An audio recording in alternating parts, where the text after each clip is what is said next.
Good morning. Welcome to morning news. ఈరోజు చూద్దాం ఏం వార్తలు ఉన్నాయి. నమస్తే తెలంగాణ.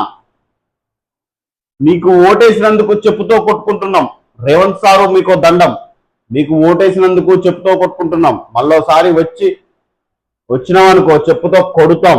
మొత్తం నాశనం చేసి పారేసినావు. పంటలకు గత్తర లేపినావు. బీఆర్ఎస్ ఉన్నప్పుడు ఎన్నడూ ఎరువులకు ఇబ్బందులు లేకుండే. కాంగ్రెస్ వచ్చినాక యూరియా కోసం గోసపడుతున్నాం. ఏదో మార్పు అని ఓట్లు వేసినందుకు మాకు మంచిగా బుద్ధి చెప్పిండ్రు. అది ఒక్కొక్క వాస్తవానికి యూరియా పరిస్థితి అట్లనే ఉంది. యూరియా దొరకలేదన్న బాధలో ఆగ్రహం వెలిబుచ్చిన రైతు లక్ష్మణ్ పై పోలీసులు కేసు పెట్టారు. పోలీసులు ఎమ్మడే కేసు పెడతారు. మరి 1,00,000 కోట్లు నిరూపించక ముందు 1,00,000 కోట్లు తిన్నారు అని విమర్శ చేసినప్పుడు నాయకుల మీద ఎందుకో కేసులు పెట్టరు? రైతులు అలగా కనబడుతున్నారు, ఎమ్మడే కేసు పెట్టేస్తారు. యూరియా మంటలు సర్కారుపై రగులుతున్న రైతులు. రోజు రోజుకు ఆందోళన తీవ్రం. ఎక్కడ చూసినా ధర్నాలు, రాస్తారోకోలు. మహబూబాబాద్ లో గ్రోమోర్ దుకాణం పైకి రాళ్లు. ఆగ్రహంతో షాపు ఎదుట నిప్పు. కొత్తగూడ సొమ్మసిల్లిన రైతులు. రైతుల చేతులపై పోలీసుల మార్క్ గుర్తులు. రైతులపై దాడి చేయడం, ధర్నా చేస్తున్నారు. ఎందుకు చేస్తారు? ఎవరి కోసం చేస్తారు? యూరియా అయినప్పుడు ధర్నా చేస్తారు. మీరు కేంద్రంతో మాట్లాడుకొని తొందరగా ఎక్కువ స్టాక్ ఒకేసారి దింపేటట్టు చేయాలి. కానీ రోజు 5,000 టన్నులు అంటే వాళ్ళకి సరిపోవట్లేవు. ఏం చేయాలి? రైతులు అంత మించి ఏం చేస్తారు ధర్నాలు చేయకపోతే?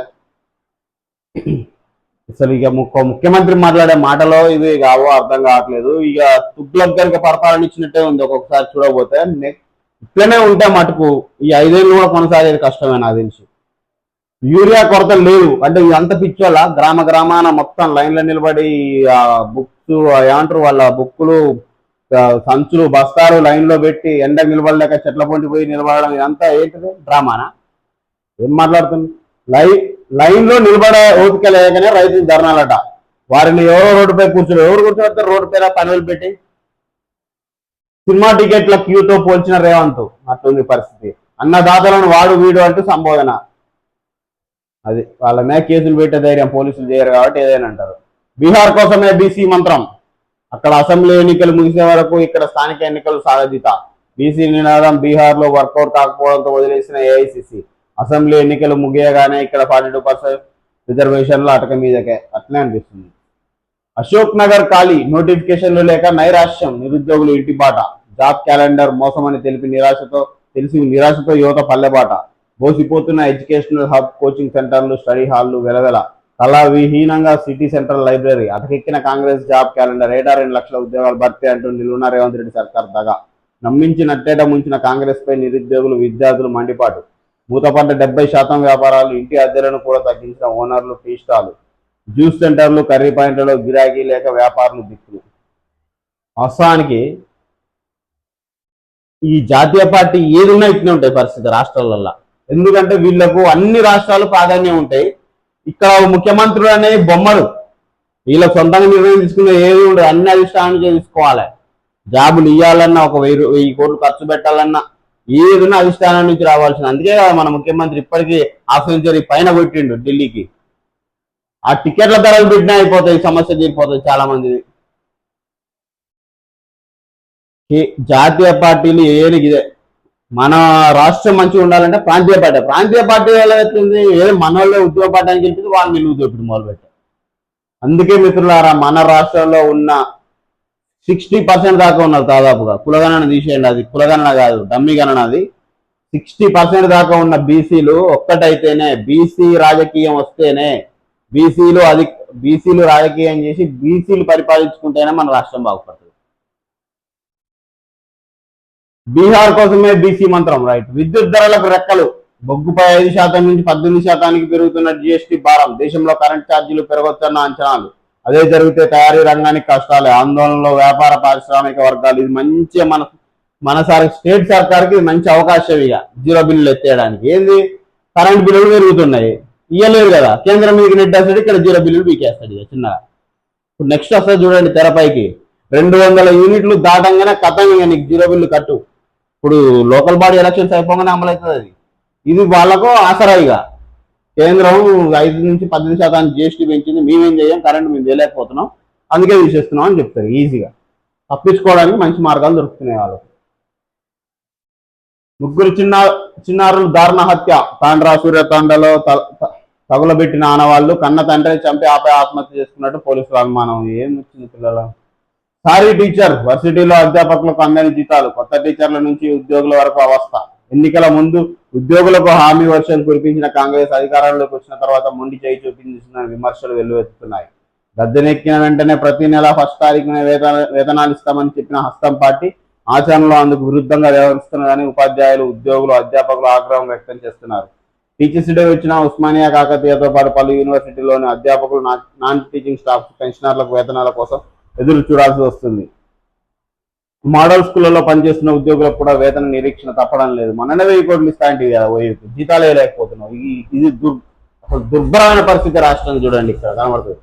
1 ట్రిలియన్ ఎకానమీ అని చెప్పిండు పోతామని, చెత్త బండికి పైసలు లేవు. విరాళాలు ఇవ్వాలని జీపీ కార్యదర్శి ఫ్లెక్సీ ఏర్పాటు. పంచాయతీ మంత్రి సీతక్క ఇలాకాలో ఇది పరిస్థితి.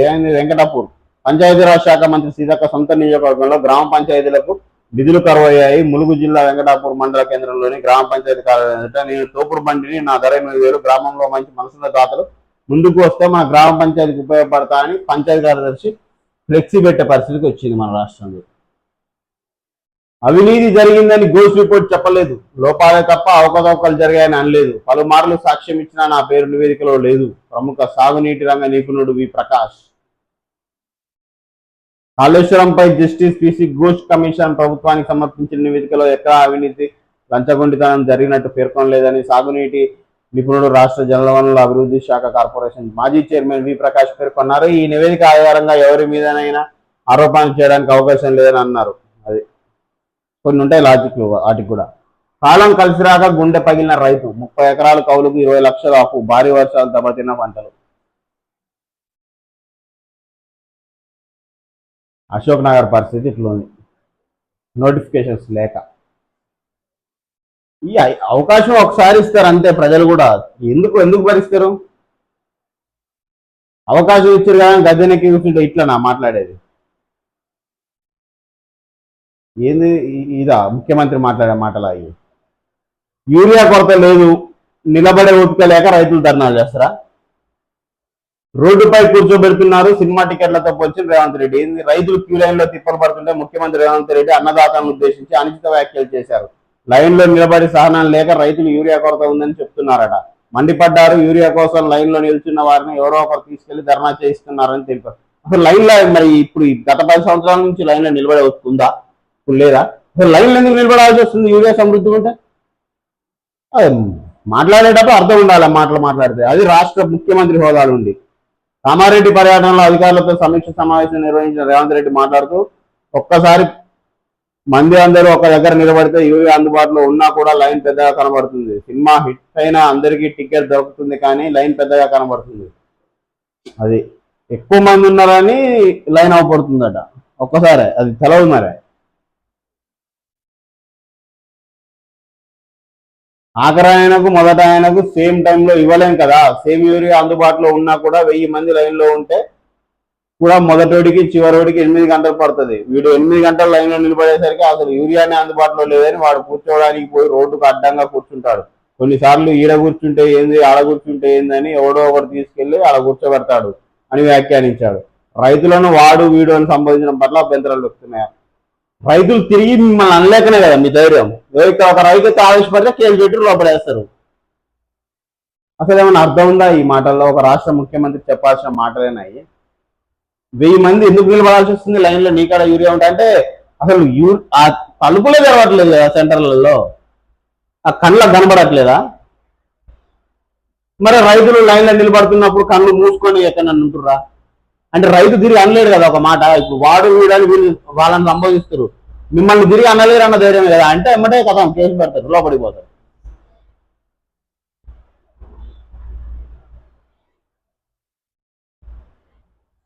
అది చూస్తారు, ఒక్కసారి 2 సార్లు చూస్తారు అంతే. ఒకసారి అవకాశం ఇచ్చారు కానీ ఎక్కి ఏది పడితే ఆట ఆడితే ఎక్కడి నుంచి వచ్చారో అక్కడికి తీసుకెళ్లి కూర్చోబెడతారు ప్రజలు కూడా. ఎన్ని రోజులు ఉంటుంది? అహంకారం, అధికార అహంకారం ఎన్ని రోజులు, ఎన్ని సంవత్సరాలు ఉంటుంది? రాజరికం కాదు కదా, జీవితం చచ్చిపోయింది అనుకుంటా. ఇంకొక ఆయన ఎగిరిండి అట్లనే. ఇప్పుడు ఎక్కడుండు? బయటికి రావడానికి కూడా భయపడి కూడా కూర్చుంటుంటే మీ పరిస్థితి ఎట్లా ఉంటుంది? ప్రజలు అవకాశం ఇచ్చినప్పుడు ఇబ్బంది ఉన్నప్పుడు, ఇబ్బంది ఉంది కొద్దిగా వెయిట్ చేయండి అని చెప్తే పద్ధతి ఉంటామే. వాడు వీడు ఓపిక లేక ఇదంతా చేస్తున్నట్టు ఏంది అంత అడ్డంగా మాట్లాడాలి? తిరిగి అనలేరనే ధైర్యమే కదా. ఇవాళ అనలేరు, రేపు అధికారం దిగినాక మీరేమనకుండా చేస్తారు. బడా గణేష్ దర్శించుకున్న 5 లక్షల మంది ప్రతి సంవత్సరం. వరద బాధితులను ఆదుకుంటాం, ప్రతి కుటుంబానికి అండగా ఉంటాం సీఎం రేవంత్ రెడ్డి. కామారెడ్డిలో వరద ప్రభావిత ప్రాంతాల్లో పర్యటన. వర్షాలు వరదల వల్ల చనిపోయిన వాళ్ళ కుటుంబాలకు 5 లక్షల పరిహారం, దెబ్బతిన్న పంటలకు నష్టపరిహారం, పొలాల్లో ఇసుక మేటల తొలగింపుకు ప్రత్యేక నిధులు, ఇండ్లు కూలిపోయిన వాళ్ళకి ఇందిరా మిల్లు ఇస్తాం. ఇందిరా మిల్లు ఇస్తే మళ్ళీ నువ్వు ఇచ్చిన 5 లక్షలు పెట్టి ఇంకో 5 లక్షలు అప్పు చేసుకొని ఇందిరా మిల్లు కట్టుకోవాలి. ఇండ్లు కూలిపోయినది 5 లక్షలలో ఇల్లు అవుతుందా?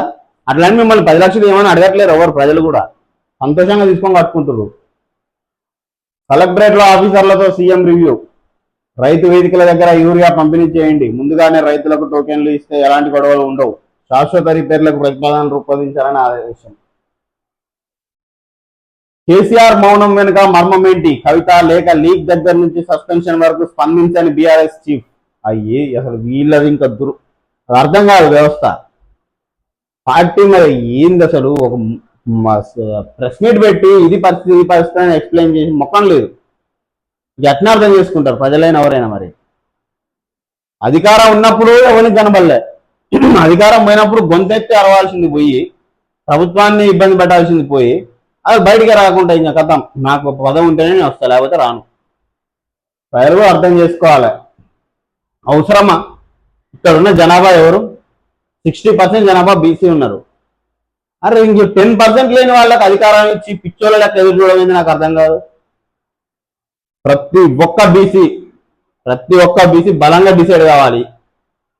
నెక్స్ట్ టైం పరిపాలించేది బీసీ అయి ఉండాలి. 60% పైగా నాయకులు బీసీలు అయి ఉండాలి. ఎమ్మెల్యేలు ఎమ్మెల్సీలు అందరూ. మన 42% కూడా మనకు రావాల్సిందే, అధికారం మనమే చేయాల్సిందే బీసీలుగా. ఇంకా ఎన్ని రోజులండి 10% లేని ఉన్నత వర్గాలకు ఇచ్చి పిచ్చోళ్ళ లెక్క ఎదురు చూడడం? అర్థం చేసుకోవాలి. బానిస బతుకు వదిలేయాలి ఇప్పటికైనా. ఇంకా ఎన్ని రోజులు వాళ్ళు దొరల లెక్క అహంకారం ప్రదర్శిస్తుంటే? ఒక ఆయనేమో రైతులను వాడు వీడు అంటాడు, టైం ఓపిక లేక ధర్నాలు చేస్తారు అంటాడు. ఒక ఆయనేమో బయటికి రాడు. అసలు నువ్వేమైనా చేసుకోపా, నాకు అధికారం ఉంటే వస్తే లేకపోతే లేదు. ఏం చేయలేదు ఇక నువ్వు. పాలాభిషేకాలు, అయ్యా దొర అయ్యా, ఏంది ఇది? రాజరికం బానిసత్వానికి ఎందుకు అలవాటు పడ్డారు? అత్యధిక జనాభా ఉన్న బీసీలు బానిసలుగా ఎందుకు మారుతున్నారు? ఎందుకు మారాలి? అమెరికాపై చైనా సైబర్ దాడి. అమెరికా సహా 80కి పైగా దేశాలు టెలికమ్యూనికేషన్ నెట్వర్క్లు చైనాకు చెందిన సాట్ టైపూన్ అనే సైబర్ గ్రూప్ కు హ్యాక్ చేసింది. ఆయా దేశాల్లోని 200 కంపెనీల డేటాను చోరీ చేసింది. ఏమీ మాట్లాడకుండానే డైరెక్ట్ సస్పెన్షన్ వేటు. గులాబీ బాస్ మనసులో ఏముందన్న అయోమయంలో పార్టీ క్యాడర్. ఈ క్యాడర్ ఉందా? ఈ క్యాడర్ లోనే ఉంది బీసీ వర్గం అంతా. ఇవ్వడు ఉండడు ఆ క్యాడర్ లా. ఉన్నత వర్గాలు అంతా బీసీ బీసీ బీసీ బానిసలే. బీసీ అంటే బానిసలా? ఇంకా ఎన్ని రోజులండి ఇది? ఈ క్యాడర్ ఏం చేస్తుంది? వాళ్ళు దళ్ళ చిల్లర కోసం చూస్తారు. ఆ బీసీలు ఎట్లా ఇంకా ఎన్ని రోజులు ఆత్మాభిమానం చంపుకొని బతుకుతారు? అటు ఉన్నత వర్గాలకు వస్తూనే ఉన్నాయి, ఇటు ఎస్సీ ఎస్టీలు వాళ్ళ హక్కులు పొందుతూనే ఉన్నారు. బీసీలు ఇంత శాతం జనాభా ఉండి ఎందుకు బానిస బతుకులు బతకాలి? ఎన్నడొస్తుంది ఇంకా చైతన్యం? ఎంతమంది బయటకు వచ్చి చెప్పాలి? ఎంతమంది ఇంకా ఇలాంటి స్క్రీన్లు పెట్టుకొని బీసీ బీసీ అని చెప్పాలి? మనలో మన చైతన్యం రాదా? అసలు ఏం జరుగుతుంది? ఎందుకు బీసీ అనే టాపిక్ వచ్చింది అని ఆలోచించాలి బీసీలందరూ కూడా. ఈ బీసీలలోనే 100 రకాల కులాలు. ఆయన ఏంది, ఈయన ఏంది, ఎందుకు అవసరమా? బీసీ అంటే బీసీ, అందరం ఒకటే. ఒకడు బీసీ వాడు పరిపాలిస్తే బీసీ వాడు ఓరవలేడు. అది చూడండి. ఇంకా ఒకడు లీడర్గా ముందు అడిగేస్తే వీడు ఓరవలేడు. అదే ఉన్నత వర్గానికి చెందినోడు ఏ తిట్టినా కూడా పడతాడు. ఏంది అర్థం కావట్లేదు. అరే నీవోని నువ్వు ముందు తీసుకురాకపోతే ఎట్లా? వాడు నిన్ను పరిపాలించడానికే పోరాడేది. దయచేసి అందరూ ఆలోచించుకోవాలి. ఈసారి బీసీ అధికారమే చెలాయించాలి. అప్పుడే మన బతుకులు మారుతాయి బీసీలుగా. ముందే రియాక్ట్ అయి ఉంటే పరిస్థితి ఇంత దూరం వచ్చేది కాదని అభిప్రాయాలు. బిడ్డ మీద చర్యలు తీసుకున్న తండ్రి పైన సన్నిహితిలో ఒత్తిడి తెచ్చారని. కవిత ప్రెస్ మీట్ టైంలో ఫామ్ హౌస్ లో రౌండ్స్ కు వెళ్లిన కేసీఆర్. ఇక వాళ్ళ గురించి చర్చించడానికి బీసీల పని. అధికారం చేద్దామన్న ఆలోచన లేదుగా. ఇది అతిపెద్ద సంస్కరణ. జిఎస్టీ రేషనలైజేషన్ స్వతంత్ర భారతదేశంలో అతిపెద్ద సంస్కరణ అని ప్రధాని నరేంద్ర మోదీ అన్నారు. అత్యవసర వస్తువులపై పన్నుల స్లాబ్లు తగ్గించడంతో ఇక సామాన్యుడికి డబ్బు అతని జేబులో ఉంటుందని పేర్కొన్నారు. చూడాలి మరి అది అమలైనంగా ఎంతవరకు వస్తుంది. 2027 డిసెంబర్ 9 నాటికి ఎస్ఎల్బిసి కంప్లీట్ కావాలి. ప్రాజెక్టు పనులు ఒక్కరోజు కూడా ఆలస్యం కావద్దు. సీఎం రేవంత్ రెడ్డి 3 నెలలకోసారి ప్లానింగ్ సిద్ధం చేసుకోవాలనే ఆదేశం. మంత్రి ఉత్తమ్తో కలిసి ఉన్నత స్థాయి సమీక్ష. అసలు మీలో మీకు ఐకమత్యం ఉందా? ఫస్ట్ మీరేం చేస్తారు? ఇక ఈయన దిగిపోతే ఆయన కూర్చుందామని చూస్తున్నా, ఆయన దిగిపోతే ఇంకొక ఆయన కూర్చుందామని చూస్తున్నా, ఈయనకు అధికారం ఇచ్చారు కానీ నోటికి వచ్చినట్టు మాట్లాడుతున్నారు. జిఎస్టీ సంస్కరణల లాభం కంపెనీలకా ప్రజలకా? కీలక రంగంలో విషయంలో అనుమానాలు. రేట్లను తగ్గించబోమంటూ ఇప్పటికే పలు సిమెంట్ కంపెనీలు ప్రకటన. హెల్త్ పాలసీలు, వెహికల్స్ ఇదే తీరు. జిఎస్టీ స్లాబ్ల తగ్గింపుపై పలు కంపెనీలకు ఇప్పటికే లీక్. గడిచిన కొన్ని నెలల్లో కొన్ని నిత్యావసర వస్తువుల రేట్లు అనూహ్యంగా పెంపు. ఆ పెంచారు కదా, మళ్ళీ నార్మల్ స్థాయికి వస్తాయి, తగ్గించినట్టు. రైట్, మోసం చేయరు, అందరు కలిసి ప్రజలనే మోసం చేయరు, అమాయకుల్ని. గురువారం ఢిల్లీలో అమిత్ షాకు వినతి పత్రం అందజేసిన బట్టి విక్రమార్క, తుమ్మల జితేందర్ రెడ్డి. 16,000 కోట్లు ఇవ్వండి. ఇటీవల రాష్ట్రాల్లో కురిసిన భారీ వర్షాలను జాతీయ విపత్తుగా పరిగణించండి. కేంద్ర హోంమంత్రి అమిత్ షాకు డిప్యూటీ సీఎం బట్టి మంత్రి తుమ్మల విజ్ఞప్తి. 5,018 కోట్ల నష్టం జరిగినట్టు ప్రాథమిక అంచనా. గత ప్రస్తుత సాయం కింద తక్షణమే నిధులు రిలీజ్ చేయాలని రిక్వెస్ట్. త్వరలోనే కేంద్ర బృందాలు రాష్ట్రానికి పంపుతామని అమిత్ షా హామీ. ఓయూ ర్యాంకు పైకి. దేశంలోని విద్యా సంస్థలకు కేంద్ర ప్రభుత్వం ఇచ్చే national institute of ranking frame work లో ర్యాంకుల్లో తెలంగాణ విద్యా సంస్థలు సత్తా చాటాయి. గత 3 ఏళ్ల నుంచి ఓయూ ర్యాంకు దిగజారగా ఈ ఏడాది మాత్రం వివిధ కేటగిరీలో మంచి ర్యాంకులు సాధించింది. 21 నుంచి స్కూళ్లకు దసరా హాలిడేస్. రాష్ట్రంలోని అన్ని స్కూళ్లకు ఈ నెల 21 నుంచి వచ్చే నెల 3 వరకు ప్రభుత్వం దసరా సెలవులు ప్రకటించింది. రాష్ట్రంలో బతుకమ్మ, దసరా పండుగ సందర్భంగా 13 రోజుల పాటు ప్రైవేట్, గవర్నమెంట్, ఎయిడెడ్ సహా అన్ని మేనేజ్మెంట్ పరిధిలోని స్కూళ్లకు సెలవులు ఇవ్వనున్నారు. అక్టోబర్ 4న స్కూళ్లు రీఓపెన్ కానున్నాయి. ఇప్పటికే దీనికి సంబంధించి షెడ్యూల్ను అకాడమిక్ క్యాలెండర్లో స్కూల్ ఎడ్యుకేషన్ అధికారులు ప్రకటించారు. సర్కార్, ప్రైవేట్, ఎయిడెడ్ జూనియర్ కాలేజీలకు మాత్రం ఈ నెల 28 నుంచి వచ్చే నెల 5 వరకు దసరా హాలిడేస్. రాష్ట్ర ఖజానాపై జీఎస్టీ ఎఫెక్ట్. స్లాబుల్లో మార్పులతో తగ్గనున్న రాబడి. ప్రతి నెల 500 కోట్ల లోటు, ఏటా 6,000 కోట్ల వరకు నష్టం. కేంద్రం సహకరించాలని రాష్ట్ర సర్కారుకు వినతి. స్టేట్ బెస్ట్ టీచర్స్ 120 మంది అవార్డులు ప్రకటించిన విద్యాశాఖ. నేడు శిల్పారామంలో టీచర్స్ డే వేడుకలు. హాజరు కానున్న సీఎం రేవంత్ రెడ్డి, మంత్రులు. చెట్ల నరికివేత వల్లే వరదలు. ఇది చాలా తీవ్రమైన అంశం. సుప్రీంకోర్టు. పర్యావరణ పరిరక్షణ, డెవలప్మెంట్ బ్యాలెన్స్డ్ గా ఉండాలని సూచన. ఉత్తరాదిలో విపత్తు అంశంపై విచారణ. కేంద్రం ఉత్తరాఖండ్, హిమాచల్, పంజాబ్, జమ్మూ కాశ్మీర్ ప్రభుత్వాలకు నోటీసులు. చెట్లు నరకడం వల్లనే మాక్సిమం పర్యావరణం అంతా దెబ్బతిని వరదలు వస్తున్నాయని చెప్తారు. అది వాస్తవానికి. టారిఫ్లు తగ్గిస్తే సంక్షోభంలోకి అమెరికా. ఉక్రెయిన్లో శాంతి కోసమే ఇండియాపై సుంకాలు. యుఎస్ సుప్రీంకోర్టు ట్రంప్ సర్కార్ వివరణ. రష్యా నుంచి ఆయిల్ కొంటూ యుద్ధానికి ఇండియా పరోక్షంగా సహకరిస్తున్నది. వద్దని చెప్పినా వినిపించుకోవడం లేదని అఫిడవిట్. ఏడాది కింద అమెరికా డెట్ కంట్రీ, ఇప్పుడు రిచ్ అని వెల్లడి. మనోడు ఏదో చేయబోతుండు, తనదేదో అవుతుంది, లాస్ట్కు దెబ్బతింటది. అది కూడా మన మంచికేలేండి. మనకు కూడా అర్థం కావాలి కదా, ఎవరి మీద ఆధారపడట్లేమని సొంతంగా. ముందుగా అందరికీ హ్యాపీ టీచర్స్ డే. ఈరోజు ఉపాధ్యాయ దినోత్సవం కాబట్టి పాఠాలు చూపిస్తారు, మనసుల్లో నాటేస్తారు. యూట్యూబ్ ఛానళ్ల ద్వారా కొందరు ఉపాధ్యాయులు వినూత్న బోధన. విద్యార్థులను భాగస్వాములను చేస్తూ వీడియోలు. సులభంగా అర్థమయ్యేలా కృషి. మన గురించి మనం ఆలోచించుకోవడంలో సహాయపడేవారే నిజమైన ఉపాధ్యాయులు అన్నారు సర్వేపల్లి రాధాకృష్ణ. ఉపాధ్యాయుల ప్రధాన లక్ష్యం పాఠాలను వివరించి చెప్పడం కాదు, పిల్లల మనసుల తలుపులు తట్టడం అన్నారు రవీంద్రనాథ్ ఠాగూర్. కేవలం పాఠ్యాంశాల బోధనతో సరిపెడితే నేటి తరం విద్యార్థులను ఆకట్టుకోవడం కష్టం. వారిలో ఆసక్తి, అసురక్తి కలిగించాలి. పలువురు ఉపాధ్యాయులు ఇదే బాటలో పయనిస్తున్నారు. ఆధునిక సాంకేతిక పరిజ్ఞానాన్ని చక్కగా వినియోగించుకుంటూ పాఠాలపై విద్యార్థుల్లో మమకారం కలిగిస్తున్నారు. పలువురు సొంతంగా యూట్యూబ్ ఛానల్ ప్రారంభించి వాటి ద్వారా కఠినమైన పాఠాలను సులభతరం చేస్తున్నారు. అవును, వాస్తవానికి ఈ రోజు మనం ఏంది, వాట్ ఈస్ విఆర్ అన్నదానికి అర్థం ఓన్లీ ఉపాధ్యాయుడు. మనకు ఊహ తెలిసి తెలియని వయసు స్కూల్లోకి వెళ్ళడం ప్రారంభిస్తాం. సంపూర్ణంగా నీకు సమాజంపై అవగాహన వచ్చిన తర్వాత బయటికి వెళ్తాం. మొత్తం మన ప్రాసెస్ అంతా ఇంట్లో తల్లిదండ్రులు ఎంత ముఖ్యమో ఉపాధ్యాయులు అంత ముఖ్యం ప్రతి వ్యక్తికి. అలాంటి గురువులు, మహానుభావులు ఎందరో గొప్ప గొప్ప వాళ్ళు. అందరికీ ఉపాధ్యాయ దినోత్సవ శుభాకాంక్షలు. ఏ వినియోగంతో 300కు పైగా వీడియోలు. కరోనా సమయంలో చదువుకు పిల్లలు దూరం కాకూడదనే ఉద్దేశంతో బాలకృష్ణ 2020లో యూట్యూబ్ ఛానల్ ప్రారంభించారు. ఆయన రూపొందించే డిజిటల్ పాఠాలు దూరదర్శన్ యాదగిరి ప్రసారమయ్యాయి. పుల్లూరి బాలకృష్ణ 13 ఏళ్ళ నుంచి చెప్తుండే ఆయన బోధన అనుభవం. ఎంపీపీఎస్ జీడిచేను కాగజ్నగర్ మండలం అజిసాద్ యూట్యూబ్ ఛానల్ ఆనంద ఎడ్యుకేషనల్ అకాడమీ. ఇట్లా చాలా మంది గురువులు నిస్వార్థంగా వాళ్ళకి వచ్చే తక్కువ ఉంటుంది, అందులోంచి ఇన్కమ్ మీద ఆధారపడరు వాళ్ళు. విద్యను అందియాలి, మన దగ్గర ఉన్న విద్యను వాళ్ళకి అందియాలి సులభతరం చేసి అని చాలా మంది కృషి చేస్తారు. వీళ్ళందరికీ హ్యాట్స్ ఆఫ్. అందరినీ ఆదుకుంటాం, కొడంగల్ ఎంతో, కామారెడ్డి అంతే. వరద బాధితుల కష్టాలు తెలుసుకోవడానికి వచ్చా. వేల మంది ఒకేసారి వస్తుండటంతో యూరియా సమస్య, ఇసుక మేటల తొలగింపునకు నిధులు ఇస్తాం. కామారెడ్డి జిల్లా పర్యటనలో సీఎం రేవంత్ రెడ్డి. వేస్ట్, దానికి చర్చించి కూడా వేస్ట్. వేల మంది ఒకేసారి వచ్చేది ఏంటంటే వాళ్ళకి ఎలాంటి పని లేక టైంపాస్కి వస్తారా, లేకపోతే వాళ్ళు ఏ పార్టీ అయిన కార్యకర్తల మొత్తం గ్రామం మొత్తం అన్ని గ్రామాల్లో అదే పరిస్థితి. అంటే మీకు లేదు, ఎక్కడ మీకు క్యాడర్ లేదు, మీకు కార్యకర్తలు లేరు, మొత్తం ప్రతిపక్షం కార్యకర్తలేనా? స్వదేశీతోనే స్వావలంబన, దేశీయ ఉత్పత్తులకు ప్రోత్సాహమే టీచర్లకు నేను ఇచ్చే హోంవర్క్. జీఎస్టీ మార్పులు వృద్ధికి డబుల్ డోస్, తదుపరి సంస్కరణ లాగో మోదీ. నేర ప్రపంచంలోకి కొత్త ముఖాలు, మొదటిసారి నేరాలు చేస్తున్న వారే అధికం, 90% పైగా వీరే అంటున్న గణాంకాలు. ఆర్థిక అనైతికం మత్తు ప్రధాన కారణాలు, ముందే పసిగట్టడంలో పోలీసు సవాల్, భయపడుతున్న గణాంకాలు.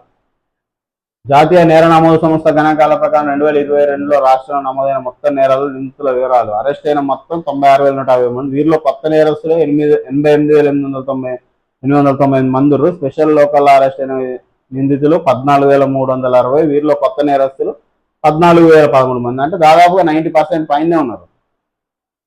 దీనిపై కొద్దిగా అడ్డుదిట్టమైన చర్యలు తీసుకొని అదుపు చేస్తేనే బాగుంటుంది.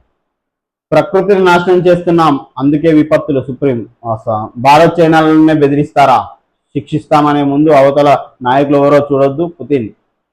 నోటీసులు ఇవ్వకుండా పాలసీ రద్దు చెల్లదు, రాష్ట్ర వినియోగదారుల కమిషన్. 15 సెకండ్లలోనే గుండె జబ్బులు గుర్తింపు, అందుబాటులోకి ఏఐ స్టెథోస్కోప్.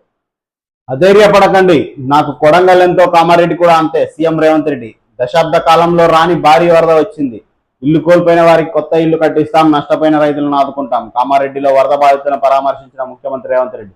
నష్టపోయిన విద్యార్థులకు పుస్తకాలు, సామాగ్రి అందించేందుకు చర్యలు. జలమయమైన కామారెడ్డి జిఆర్ కాలనీలో పర్యటన. మరణించిన కుటుంబాలకు 5 లక్షల పరిహారం, పశు సంపదకు సాయం అందిస్తామని హామీ. నష్టానికి సంబంధించిన నివేదికలు సిద్ధం చేయాలి. అమెరికా సుంకాలపై పుతిన్ అసహనం. ట్రేడ్ టారిఫ్స్ తీరు దారుణమన్న రష్యా అధ్యక్షుడు. కాలం చెల్లిన వలసవాద విధానాలను విమర్శలు. భవిష్యత్ భాగస్వామ్యం కోసం స్పష్టమైన రోడ్ మ్యాప్. ఢిల్లీలో ప్రధాని మోడీ, సింగపూర్ ప్రధాని లారెన్స్ ద్వైపాక్షిక చర్చలు. వరదలను జాతీయ విపత్తుగా గుర్తించండి, అత్యవసర మరమ్మతులకు నిధులు ఇవ్వండి. దాదాపు 5,018 కోట్ల విలువైన నష్టం వాటిల్లిందని కేంద్ర హోంమంత్రి అమిత్ షా నిర్మలా సీతారామన్కు వినతి.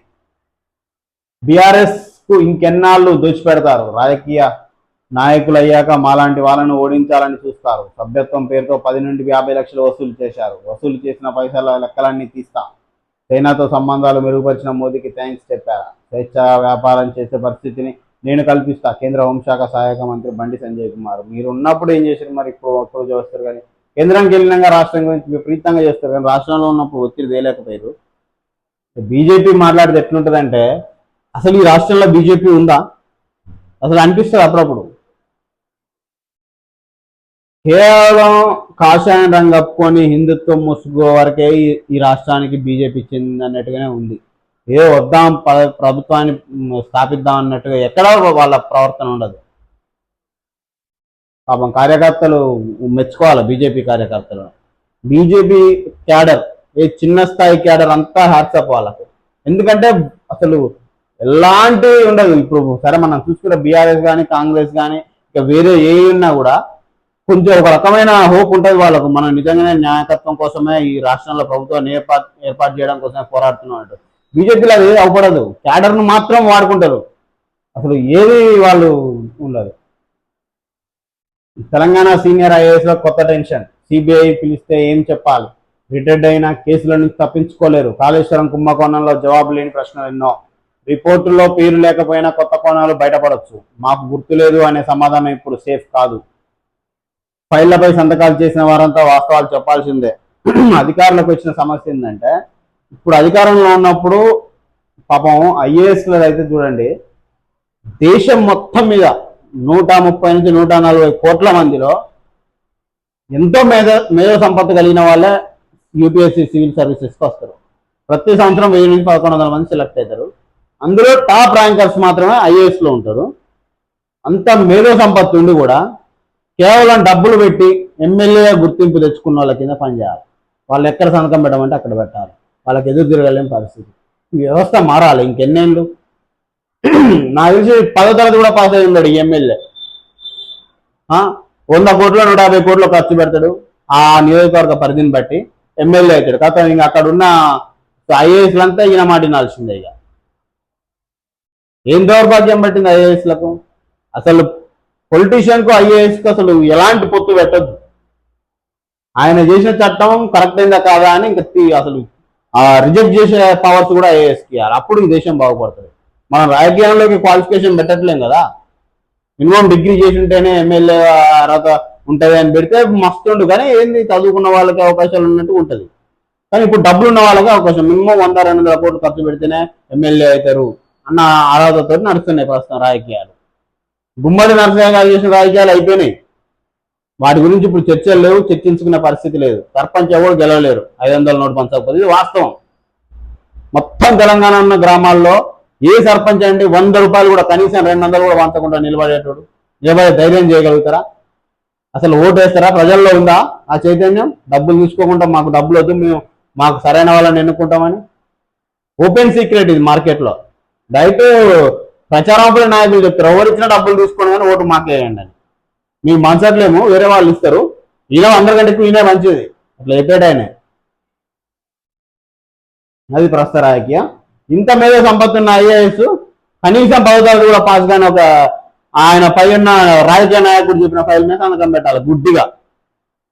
ఇది ఉండదు, ఇది కూలిపోతుంది, భవనం వేస్ట్, ఇది ఎలాంటి రూల్స్ పాటించట్లేదని తెలిసి నాకు అక్కడ ఉండే ఒక అధికారికి తెలుసు. కానీ ఆ 10వ తరగతి కూడా పాస్ కానీ ఆయన ఫోన్ చేస్తే ఈయన సంతకం పెట్టాలి, ఆప్షన్ లేదు. పదవిలో ఉన్నారు కదా. అసలు వ్యవస్థ అందుకే కదా ఇప్పుడు భారతదేశం ఇప్పుడు ఎందుకు వేరే దేశాల పోయి మైత్రి కోసం పోరాడుతుంది, అమెరికాను ధీటుగా ఎందుకు ఎదుర్కోలేకపోతుంది డైరెక్ట్ ఇలాంటి వాళ్ళు ఉన్నారు కాబట్టి రాజకీయ నాయకులు. ఒక్కసారి ఒక్క 20 years రాజ్యాంగ సవరణ చేయండి. ఒక 20 years అంటే 4 times. కేవలం డిగ్రీ అర్హత ఉన్న వాళ్ళే ఎమ్మెల్యేలు, ఎంపీలు, ఎమ్మెల్సీలుగా ఉండాలి. ఎమ్మెల్సీ ఓకే, ఎంపీలు, ఎమ్మెల్యేలుగా ఉండాలని ఒక్క 20 years సవరణ చేయండి. అప్పుడు బిఆర్ అంబేద్కర్ గారు కనుక గత ఓన్లీ 10 years వరకే రిజర్వేషన్ అన్నిటి ఇప్పటికీ కొనసాగుతున్నాయి కదా కరెక్ట్ గణన చేయకుండా. అలాగే ఒక 20 years వరకు రాజ్యాంగ సవరణ పెట్టండి. తర్వాత దేశం పరిస్థితి చూడండి. ఈ డబ్బులు పంచేటోళ్ళు గెలిచినంత కాలం ఇట్లానే ఉంటుంది. పొలిటికల్ సైన్స్ చదువుకున్న దాంట్లో పొలిటికల్ సైన్స్ లో ఉత్తీర్ణత పొందిన వాళ్ళే నాయకులుగా నిలబడాలని ఒక రూల్ పెట్టండి ఒక 20 years వరకు. తర్వాత దేశం ఏ విధంగా ఉంటుందో చూడండి. అసెంబ్లీకి వచ్చే ముందు ఇక అసెంబ్లీలో కాలు పెడతాం అన్నప్పుడు బయట గుట్కా ఊసొస్తాడు ఒక ఆయన నోరు కడుక్కొని, మళ్ళీ కెమెరాలో దొరుకుతానని. అట్లా ఉంటారు నాయకులు. ఇట్లా ఎవరన్నా మాట్లాడితే భయం, కేసులు ఎలా పెడతారు అని. ఎన్నాళ్ళు భయపడకుండా బతుకుతారు ఎవరైనా? చైతన్యం రావాలి అందరిలో. అలా చేస్తే అమెరికాకే నష్టం. టారిఫ్ బార్పై శశిధర్ కీలక వ్యాఖ్యలు. భారత్ను దూరం చేసుకుంటే అమెరికాకే తీవ్ర నష్టాన్ని స్పష్టీకరణ. హోప్ ఐ ఆత్మహత్యలు ఒత్తిడిని అరికట్టే వినూత్న AI సాధనం. ప్రపంచ ఆత్మహత్య నివారణ దినోత్సవం రోజున విడుదలకు సిద్ధం. September 10న హోప్ ఐ AI టూల్ ఆవిష్కరణ. ఈ రూట్ లో వెళ్ళకండి. హైదరాబాద్ గణేష్ నిమజ్జనం శోభాయాత్ర రూట్ మ్యాప్ వచ్చేసింది. September 6 నుంచి 6 ఉదయం 6 గంటల నుంచి September 7 ఉదయం 10 గంటల వరకు ట్రాఫిక్ ఆంక్షలు. AI R&D సెంటర్ను ఏర్పాటు చేయండి. డీప్ టెక్ AI స్టార్టప్లు పెట్టుబడులు పెట్టండి. ఏపీలో యూనివర్సల్ హెల్త్ స్కీమ్. ఒక్కో కుటుంబానికి 25 లక్షల ఉచిత బీమా. రాష్ట్రంలోని 1.63 కోట్ల కుటుంబాలకు ఆరోగ్య భరోసా. ఆయుష్మాన్ భారత్ ఎన్టీఆర్ వైద్య సేవ పథకం ద్వారా అమలు. 2493 నెట్వర్క్ ఆసుపత్రుల్లో ఉచితంగా వైద్య సేవలు. PPP విధానంలో కొత్తగా 10 వైద్య కళాశాలల ఏర్పాటు. ఏపీ ఓ కేబినెట్ కీలక నిర్ణయం.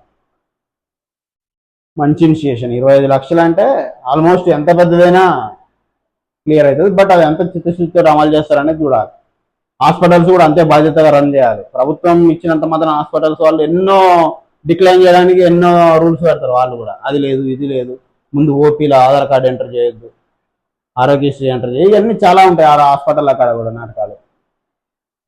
అసలు ప్రైవేటు విద్య ఈ దేశ రాజ్యాంగానికి విరుద్ధం. కానీ కొనసాగుతుంది. పార్టీ ఫండ్ల కోసము, వాళ్ళు ఇచ్చే చిల్లర కోసం రాజకీయ నాయకులు, రాజకీయ పార్టీలు ఈ ప్రైవేటు పాఠశాలలు, వైద్యశాలలు ఇచ్చే చిల్లర కోసం పార్టీలు అడుక్కున్నంత కాలం ఈ ప్రైవేటు వ్యవస్థ ఇట్లనే పాలిస్తుంది.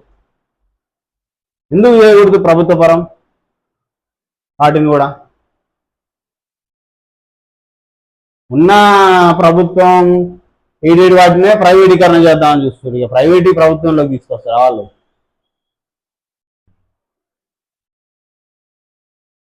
రైట్, ఇది మొత్తంగా ఈరోజు వార్తలు. మిత్రులారా అందరూ గమనించండి, ముఖ్యంగా చెప్తున్నది, నెక్స్ట్ టైం ఎలక్షన్స్ లో బీసీలదే అధికారం ఉండాలి, బీసీలే పాలించాలి.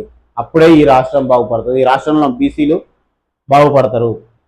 ఇంకా ఎన్ని రోజులు ఉన్నత వర్గాలకు బానిసలుగా బ్రతకడం, అధికారం వాళ్ళ చేతిలో పెట్టి, క్షమించాలన్న పదాలు దొరుకుతాయి, అధికారం వాళ్ళ చేతిలో పెట్టి ఎన్ని రోజులండి బానిస బతుకులు?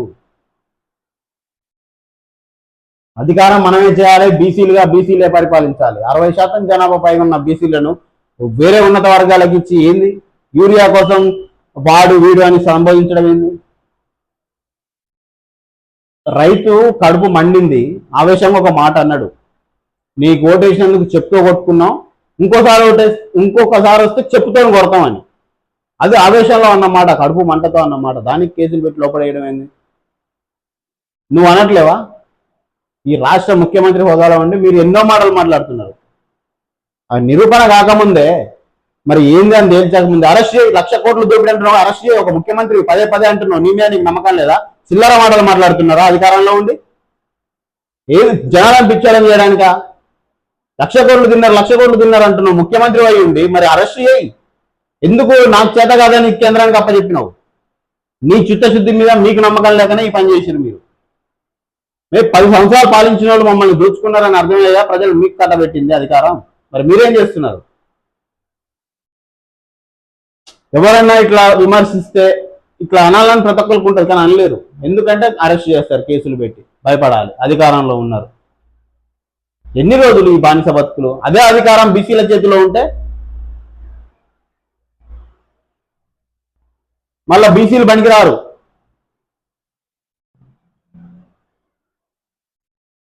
అధికార అహంకారం మెదడికి ఎక్కినప్పుడు అది ఏ వర్గానికి చెందిన వాళ్ళైనా ఇలాగే ఉంటుంది ప్రవర్తన. అర్థం చేసుకోవాలి ప్రజలు కూడా. అప్పుడు 10 సంవత్సరాలు మాట్లాడుకున్నాం మనం, ఫామ్ హౌస్ ద్వారా బయటికి రావట్లేదు, ప్రజలను కలవట్లేదు. నువ్వు బయటకు వచ్చి ప్రజలను కలిస్తే మాత్రం ఏముంది మర్యాద? అని ఒక ప్రజలకే కదా నువ్వు సంబోధించేది, వాడు వీడని వాళ్ళనే కదా అరెస్ట్ చేపించి కేసులు పెట్టేది. ఎవరు పోరాడితే, ఎవరు ప్రశ్నిస్తే వాడినే కదా లోపడేసేది. ఇంకా ఎన్ని రోజులండి చెప్పండి? ఇట్లా ఎన్ని రోజులు ఇంకా ఈ అన్యాయాన్ని భరించాలి? ఉన్నత వర్గాలు పాలిస్తుంటే బహుజనులు పాలించరా ఈ రాష్ట్రాన్ని? ఎప్పుడు వాళ్ళ మోచేతి నీళ్లు తాగడమేనా, బానిసలుగా బ్రతకడమేనా? ఇంకా ఎన్ని సంవత్సరాలు ఇది? ఇప్పటికైనా చైతన్యం రావాలి బహుజనులలో. నెక్స్ట్ రాజ్యాధికారం బహుజన రాజ్యాధికారం అయి ఉండాలి. Right, thank you.